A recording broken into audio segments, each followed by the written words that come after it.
Okay, in this lesson I'm going to try to teach you something about the tangent ratio. Think about a ratio as a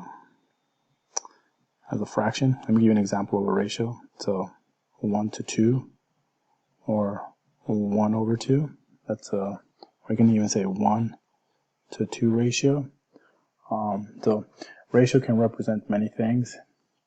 Sometimes in cooking, let's say you're going to make some pancakes, you probably need 1 egg for every 6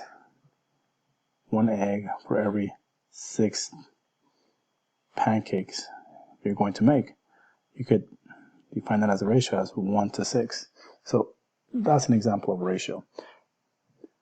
In this lesson, we're not going to talk about cooking. We're going to talk about the tangent ratio. And in future videos, I'll share more about why it's important to know the tangent ratio. So right now, let's just first find out what is the tangent ratio. So let's say this is our reference angle. I'm going to call that angle theta. It's a Greek letter. If this is my reference angle, then this side over here is the opposite side. The side right next to my reference angle is my adjacent side. Adjacent is another word for next to each other. And this side over here is also next to my reference angle, but this side has a particular name.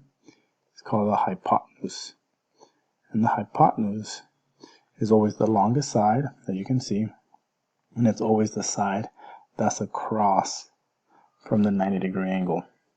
So the tangent ratio, think of a fraction like you have here. The tangent ratio, it's the opposite side over the adjacent side. For example, here we have a triangle with 3 given sides. If I were to find the tangent ratio of this triangle, first I would need to know which one is my reference angle. I'm going to say that this is my reference angle. I'm going to call this angle A. Alright, so the tangent of A is going to be the opposite side, which is that one over there, 3, over my adjacent side, right? Opposite or adjacent. In this case, the adjacent side is this one. So that's 3 over 4. Now, let me make things a little bit more difficult. How about the tangent of angle B? Let's say angle B is my reference angle. The tangent of angle B in this case, for B, this is my reference angle, that side over there is the opposite side. And this one here is the adjacent side. Notice how I never used that side, because that side is my hypotenuse. Hypotenuse.